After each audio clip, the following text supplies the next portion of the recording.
नमस्कार दोस्तों, स्वागत है आपका अपने चैनल द लॉ एडवाइस पर। क्या आप जानते हैं कि किसी व्यक्ति को बिना पर्याप्त आधार के गिरफ्तार करना केवल एक गलती नहीं बल्कि उसके मौलिक अधिकारों का हनन है। हमारे देश में बल्कि कहें तो पूरी दुनिया में जेल जाना लाइफ के सबसे बड़े ब्लैक स्पॉट में से है।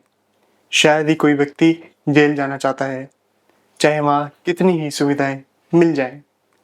हाल ही में सुप्रीम कोर्ट ने एक ऐसे ही मामले में पुलिस की कार्यप्रणाली पर सख्त टिप्पणी की है और साफ कहा है कि गलत गिरफ्तारी एक गंभीर गलती है जो पुलिस की लापरवाही को दर्शाती है। आज के इस वीडियो में हम समझेंगे सुप्रीम कोर्ट का ये ऐतिहासिक फैसला और ये भी जानेंगे कि क्या अब पुलिस की मनमानी पर लगाम लगेगी। ये मामला एक ऐसे व्यक्ति की गिरफ्तारी से जुड़ा है जिसे पुलिस ने बिना किसी ठोस कारण के गिरफ्तार कर लिया। सुनवाई के दौरान सुप्रीम कोर्ट की दो न्यायाधीशों की पीठ जस्टिस पंकज मित्तल और जस्टिस मनोज सिन्हा ने कहा कि गिरफ्तारी की शक्ति कोई विशेष अधिकार नहीं बल्कि जिम्मेदारी है। जब इस शक्ति का गलत इस्तेमाल होता है तो यह पूरे न्याय तंत्र को प्रभावित करता है। कोर्ट ने पुलिस की कार्रवाई को सीधे तौर पर अनिश कुमार बनाम बिहार राज्य केस में जारी की गाइडलाइंस का उल्लंघन माना। आज हम बात करेंगे एक ऐसे फैसले की जिसने भारतीय आपराधिक न्याय व्यवस्था को नई दिशा दी, अनिश कुमार बनाम बिहार राज्य, और जानेंगे कि इस फैसले के 11 साल बाद आखिर क्या बदला। पहले जरा इस केस की पृष्ठभूमि समझ लेते हैं। साल 2014 में सुप्रीम कोर्ट ने 498A जैसे मामलों में पहले जांच फिर गिरफ्तारी का सिद्धांत लागू किया। कोर्ट ने कहा था कि जब अपराध की सजा 7 साल से कम हो तो पुलिस को CRPC की धारा 41(1)A के अनुसार गिरफ्तारी से पहले पूरी जांच करनी होगी। कोर्ट ने कहा कि अगर किसी अपराध की सजा 7 साल से कम है और गिरफ्तारी जरूरी नहीं तो पहले आरोपी को नोटिस दिया जाए, ना कि सीधे गिरफ्तार किया जाए। इस फैसले की मुख्य वजह थी 498A IPC की दुरुपयोग की लगातार बढ़ती शिकायतें। अदालत ने कहा कि गिरफ्तारी कोई अनिवार्य प्रक्रिया नहीं है बल्कि एक सोच समझकर लिया गया निर्णय होना चाहिए। चलिए अब आपको बताते हैं कि गाइडलाइंस में क्या कहा गया था।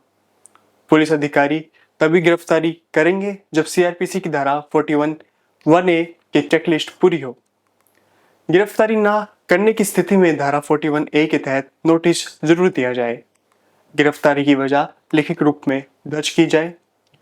मजिस्ट्रेट गिरफ्तारी के कारणों की समीक्षा करे।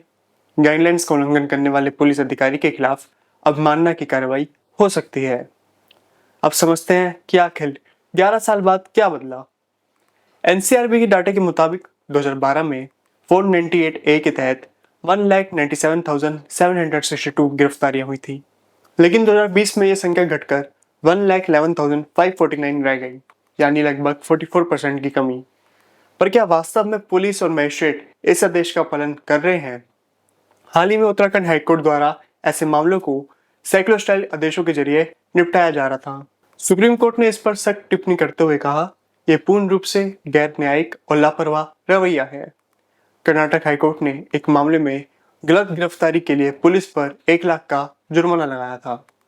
तेलंगाना हाईकोर्ट ने तो एक IPS अधिकारी समेत 4 पुलिस वालों को जेल की सजा भी दी, सिर्फ इसलिए क्योंकि उन्होंने अनिश गाइडलाइंस का पालन नहीं किया। भारत में दंड प्रक्रिया संहिता यानी कि CRPC की धारा 2C में संज्ञेय अपराध यानी कि कॉग्निजेबल ऑफेंस को परिभाषित किया गया है।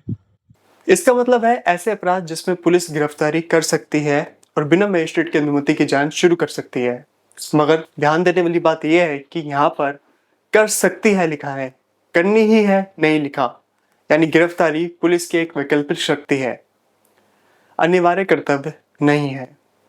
इसका सीधा मतलब यह है कि सिर्फ इसलिए कि अपराध संज्ञेय है, पुलिस को जरूरी नहीं कि हर बार तुरंत गिरफ्तारी करनी ही पड़े। पहले तथ्यों की जांच होनी चाहिए, फिर गिरफ्तारी का निर्णय लिया जाना चाहिए। अब अगर हम अमेरिका, यूनाइटेड किंगडम और फिलीपींस जैसे देशों की बात करें तो वहां भी गिरफ्तारी की प्रक्रिया बहुत सोच समझ और सख्त नियमों के तहत होती है। यूके में police and criminal evidence act 1984 के तहत पुलिस तभी किसी को बिना वारंट के गिरफ्तार कर सकती है जब उसे ठोस सबूत या रीजनेबल ग्राउंड्स हो कि वह व्यक्ति अपराध में शामिल है, और यदि उसे तुरंत न रोका गया तो वह भाग सकता है, साक्ष्य मिटा सकता है या फिर दोबारा अपराध कर सकता है। अमेरिका में federal rules of criminal procedure के तहत पुलिस तभी गिरफ्तार कर सकती है जब व्यक्ति ने कोई गंभीर अपराध किया हो या उसके खिलाफ प्रोबेबल कॉज हो, यानी एक ठोस कारण जिससे लगे कि वह अपराधी है। फिलीपींस में वहाँ की आपराधिक प्रक्रिया संहिता यानी कि revised rules of criminal procedure के अनुसार पुलिस तब तक किसी को नहीं पकड़ सकती जब तक अपराध उसकी आंखों के सामने ना हुआ हो या फिर उसके पास ऐसे ठोस सबूत ना हो कि अपराध हुआ है और आरोपी वही है या आरोपी पहले से जेल से भागा हुआ ना हो। इसका सार यह है कि दुनिया के अधिकतर लोकतांत्रिक देशों में गिरफ्तारी एक गंभीर और संतुलित प्रक्रिया है, न कि एक जल्दबाजी का फैसला। भारत में भी सुप्रीम कोर्ट ने अनिश कुमार केस के जरिए यही संदेश देने की कोशिश की थी कि पुलिस को गिरफ्तारी की शक्ति जरूर है, लेकिन उसका इस्तेमाल सोच समझकर और जिम्मेदारी के साथ होना चाहिए। अब समझते हैं कि आखिर समस्या क्या है। तो दोस्तों, पहला है कि गाइडलाइंस का पालन अभी भी पूर्ण रूप से नहीं हो रहा। दूसरा, कई मजिस्ट्रेट इसे सिर्फ औपचारिकता मानते हैं और कई बार पुलिस बिना जांच के सिर्फ एफआईआर के आधार पर गिरफ्तारी कर लेती है। इसका समाधान क्या है? तो सुप्रीम कोर्ट का ये फैसला आम नागरिकों के अधिकार की सुरक्षा की दिशा में एक बड़ा कदम है। अब ये जरूरी हो गया है कि हर गिरफ्तारी से पहले पुलिस उचित जांच करे और गिरफ्तारी के विकल्प जैसे नोटिस या समन पर विचार करे। ये फैसला केवल एक व्यक्ति के अधिकार की रक्षा नहीं करता, बल्कि पूरे सिस्टम को जवाबदेह बनाता है। हमारी तरफ से इस समस्या का समाधान और ये कम्प्लीटली हमारी राय है कि हर जिले में फैमिली वेलफेयर कमेटी की नियुक्ति की जाए। एफआईआर के बाद कूलिंग पीरियड लागू हो, कम से कम 2 महीने तक कोई भी गिरफ्तारी ना हो। गाइडलाइंस की निगरानी के लिए विशेष पुलिस इकाई गठित हो। न्यायिक अधिकारों के लिए विशेष प्रशिक्षण हो। 498A को पूरी तरह से टूथलेस बनाना मकसद नहीं है, लेकिन इसका सही और संतुलित प्रयोग जरूरी है, ताकि ना तो कोई महिला न्याय से वंचित हो और ना ही कोई पुरुष या उसका परिवार गलत तरीके से प्रताड़ित हो। सुप्रीम कोर्ट की अनिश कुमार जजमेंट एक टॉर्च की तरह है जो नीचे की अदालतों और पुलिस को सही दिशा दिखाती है। अब जरूरत है उसे रोशनी में चलने की।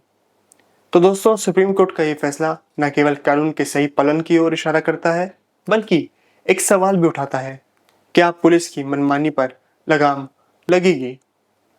अगर आपको ये जानकारी उपयोगी लगी हो तो वीडियो को लाइक करें, शेयर करें और चैनल को सब्सक्राइब जरूर करें। मिलते हैं अगली वीडियो में एक और कानूनी चर्चा के साथ। धन्यवाद।